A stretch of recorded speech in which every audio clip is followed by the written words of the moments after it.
Hello folks, I'm just going to assemble my Martin Stiefvater together today, and I just wanted to go through some of the changes that I made from the plans that I think were an improvement or fit my tooling a little better.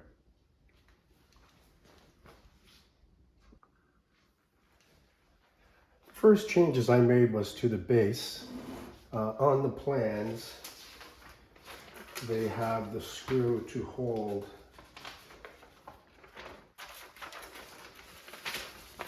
the main bearing in the center here.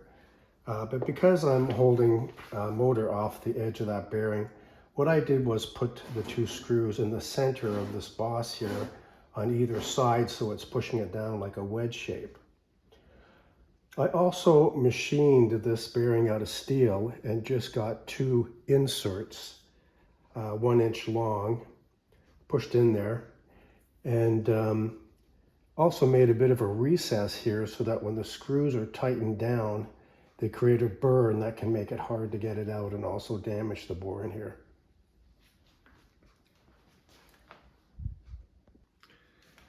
If you watch some of my other videos, you'll see that I also cleaned up this face on my little metal shaper because I'm going to be putting this arm here that ends up holding the motor.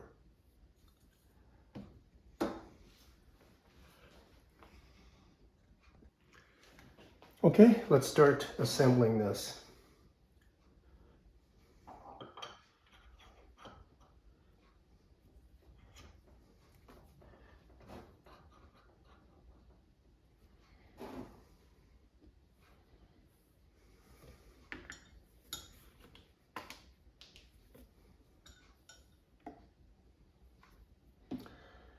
I'm using this 3-in-1 super thin oil just in the break-in periods, nice and thin, it'll get everywhere.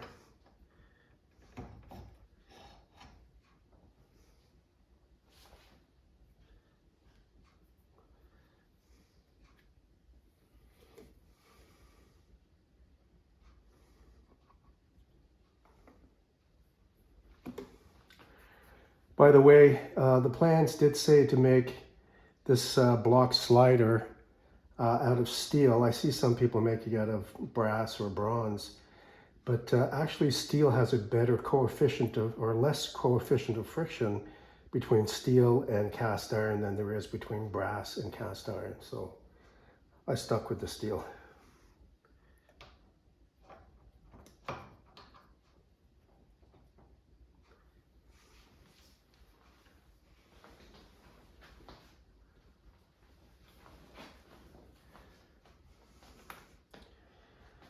Now, I did make two of these rods, these holders for the files. I bought a set of 1/4 inch, and then Martin models sell smaller ones, a 1/8.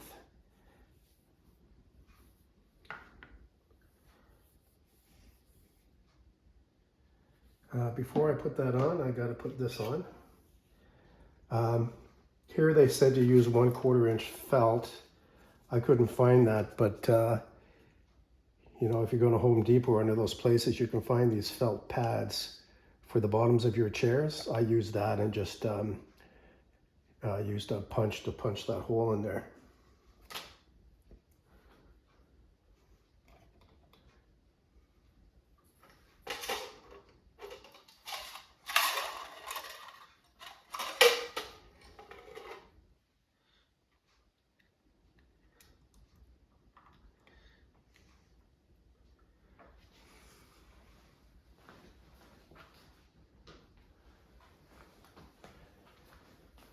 By the way, you can get this brass on Amazon, just in little plates. It was obviously square, and so what I did was just made an outline of the size I needed and cut off as much as I could, and then put that in my lathe to make it nice and round.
So I'm pushing this up fairly tight between this block and the, I guess you'd call that the crankshaft. You don't want to be super tight, but you don't want to be too loose because it'll make a little clicking noise. So you got to find that Goldilocks spot.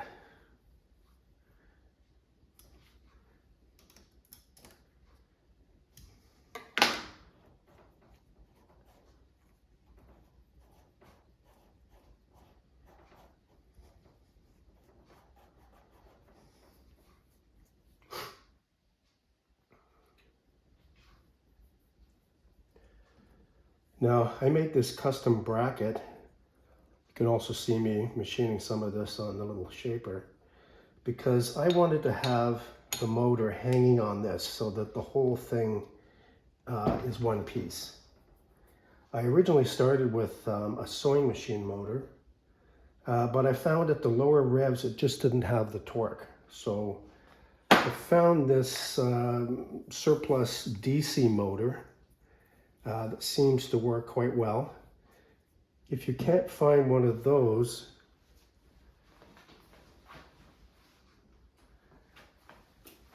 then you can always go on the internet and buy secondhand. This is one of these Nitro RC gas motor starters. Lots of torque, very strong motor. You could adapt this then instead of what I have there.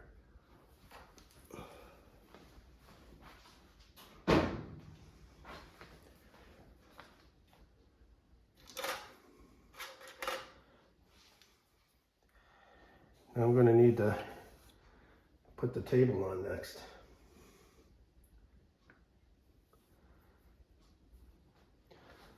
These studs, you can get them at an automotive supply. It's got the coarse threads on one side and the fine on the other. This is used on car manifolds, that kind of stuff.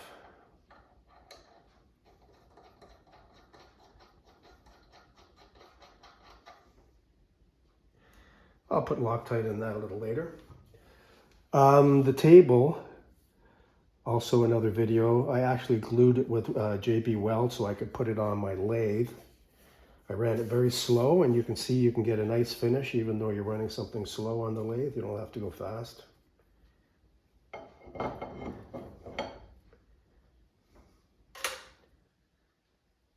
Nice thick washer.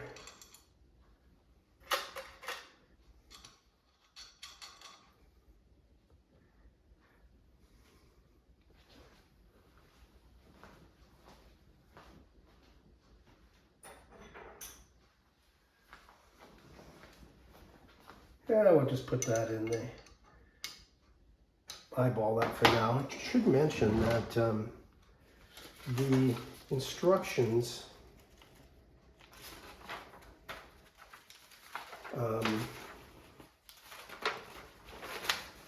show that you could make a curved cutout here so that you can rotate this and keep your file in the center of it. I'm not going to really rotate mine, so I just took the easy way out. If I did wanted to do that, I could do that later on. It's not a problem.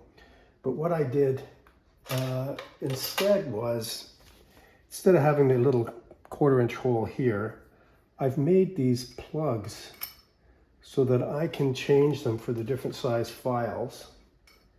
It's also super convenient because I can just drop in the whole rod here.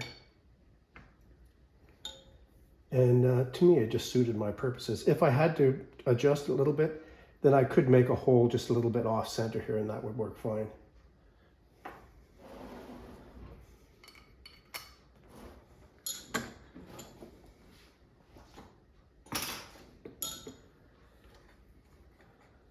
So we'll get the motor on now next.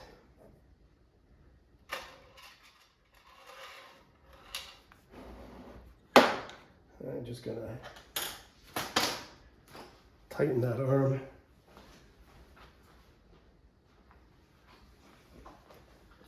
Just tighten that arm. This I can do, I can put it any which way I want. Just gonna put it like this so it's easy for me to install the motor.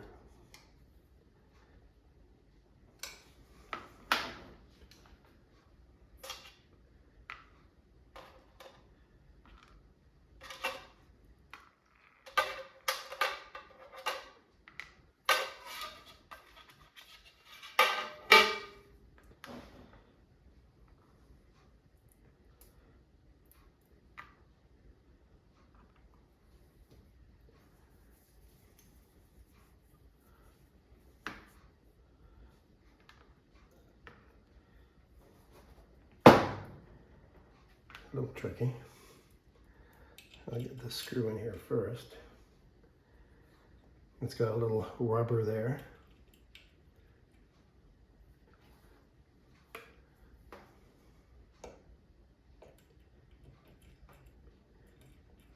Get that started.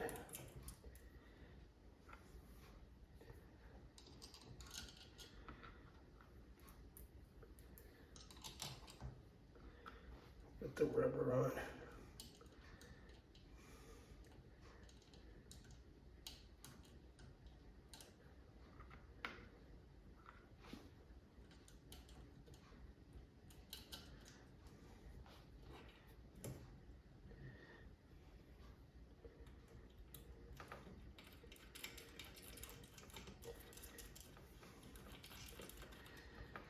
Now I've made the slider to have a little bit of maneuverability.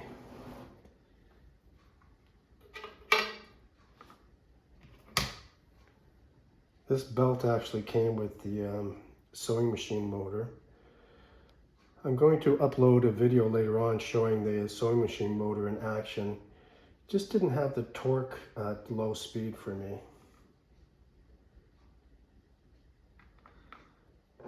Critically, I should put on this gear or this pulley. I'll put a little oil here.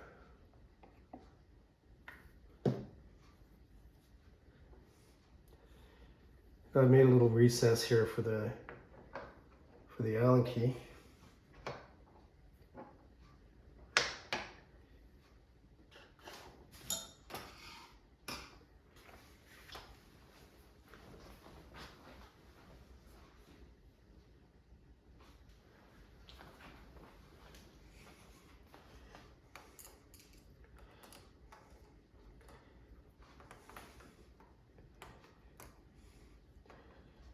I find Allen key with the little slot on the shaft works well for me.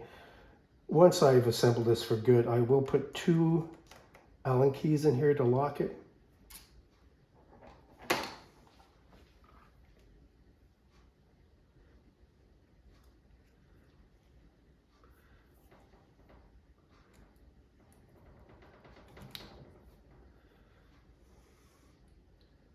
Make sure we align that belt pretty good.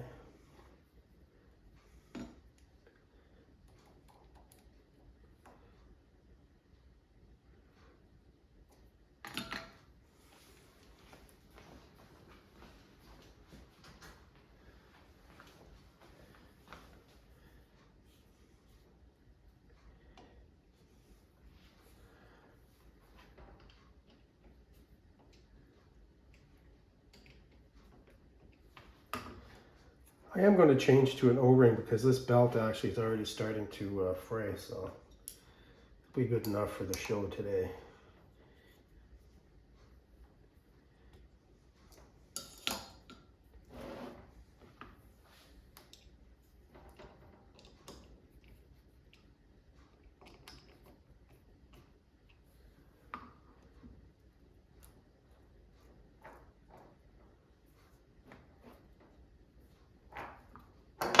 Oops.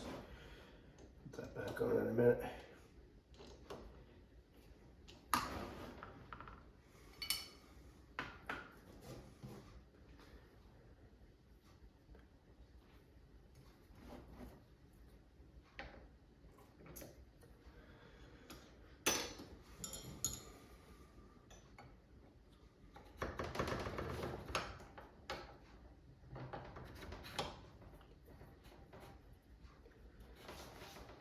Now, I hope you can see, but you can set this where you want, which is nice. You can use different parts of the file. I'm going to get my other Allen key here.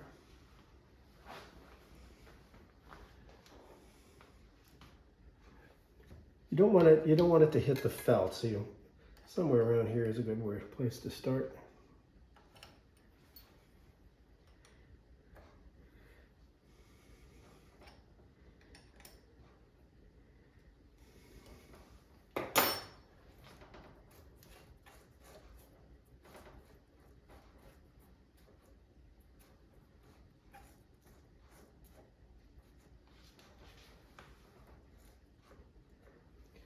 And it slipped down to me, so I'm hitting the felt just like I said you shouldn't do.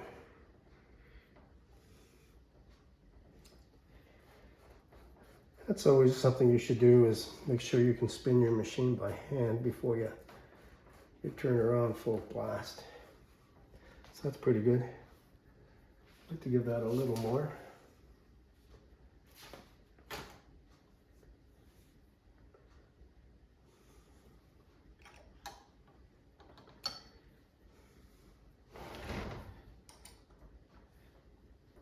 Okay.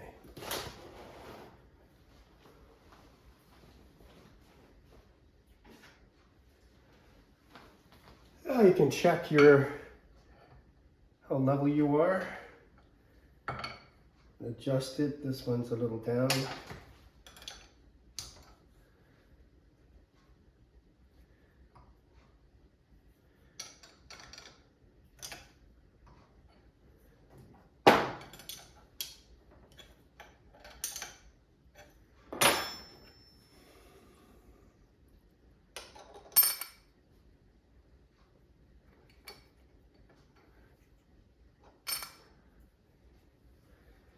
All right. Now this is what I mean. I mean, I can just take this whole thing, it's not that heavy, and move it around.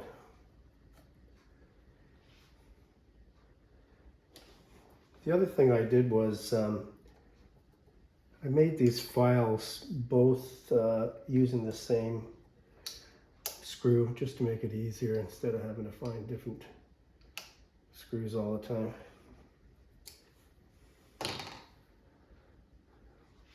Plug her in. Did I forget to tell you about anything? I think I got it. We should give everything an oil.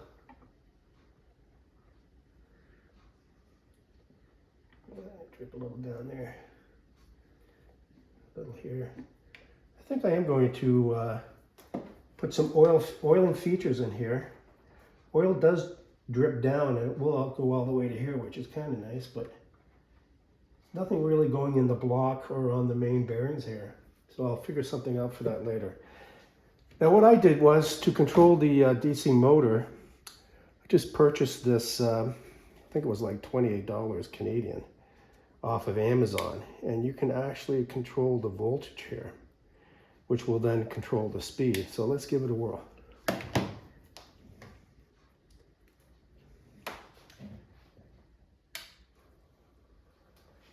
Yeah, look at that, go nice and slow.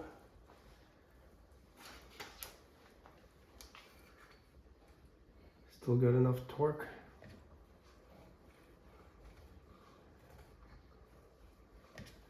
Take it up a bit. Seems to work well. Seems, I believe this is a 24 volt motor, but it seems to run the best around 12 volts. If you go higher, get to a vibration, it makes my whole table, but it will go quite fast. You probably don't want to go that fast.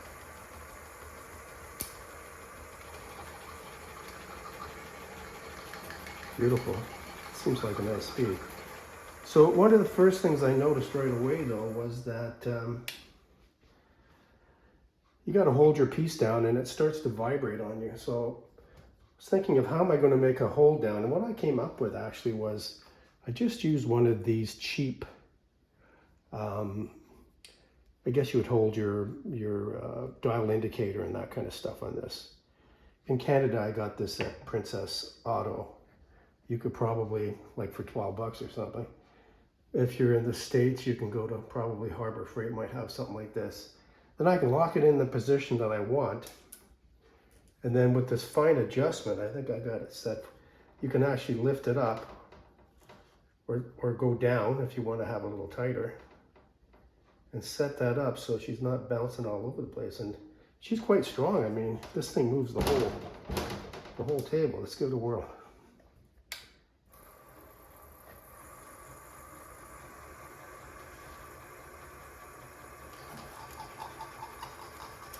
Yeah, beauty.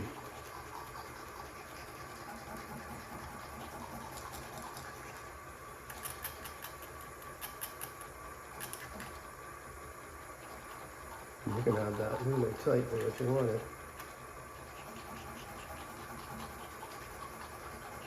See them. Just check to make sure you can see all that. Oh yeah. Let's go a little closer.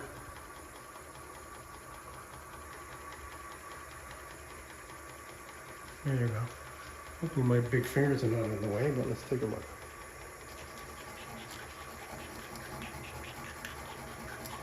I mean, it's fabulous.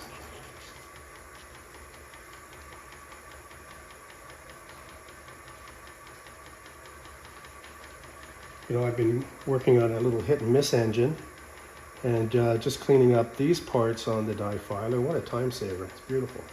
Now these bigger, I told you these small files I got from Martin Models. It's got all different kinds of sizes with a 1/8 stem.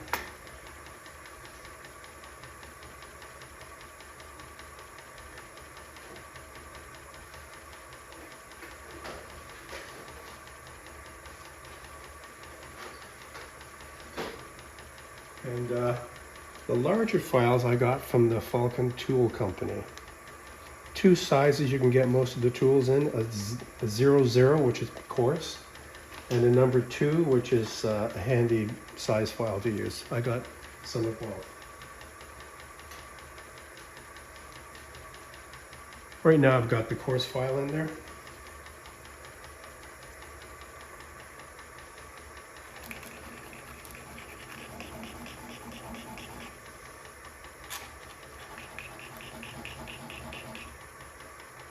You want to go a little quicker?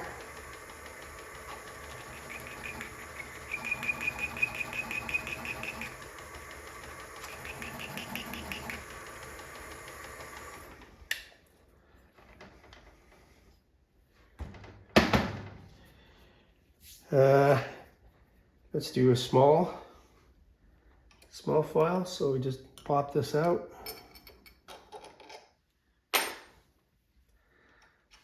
I'll put the main shaft to the bottom here.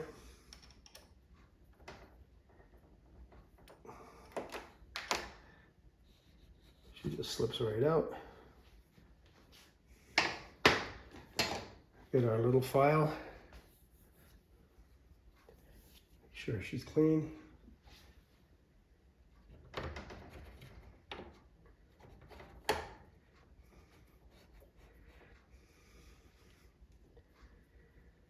Make sure it's not hitting the bottom.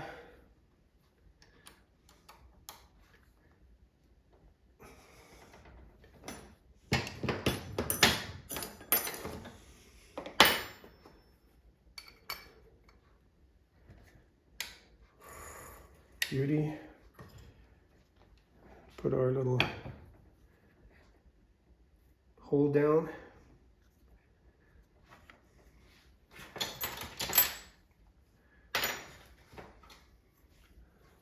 Try a little bit of steel.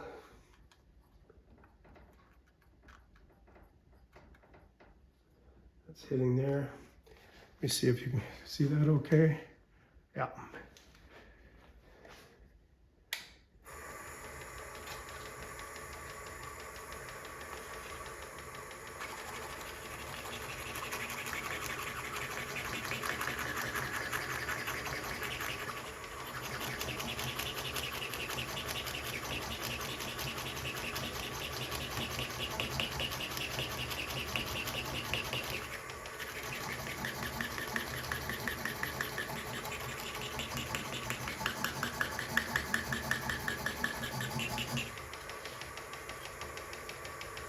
Beautiful.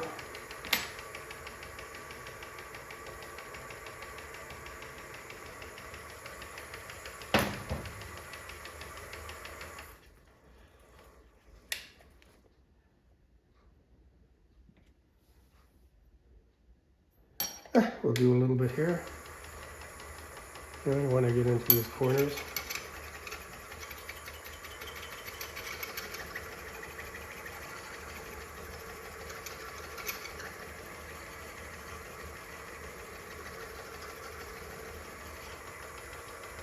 Awesome.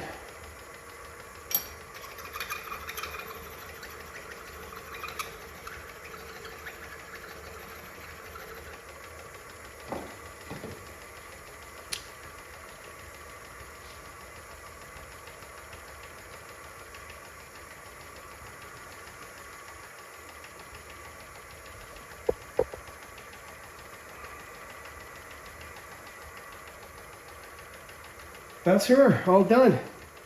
Next I'm going to improve the oiling. I think I need a way to oil that main shaft.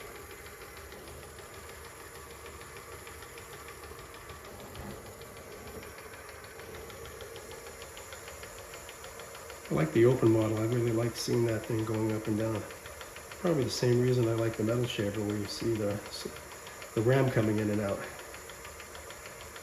This does seem to protect the mechanism from most of the crap going down with the felt.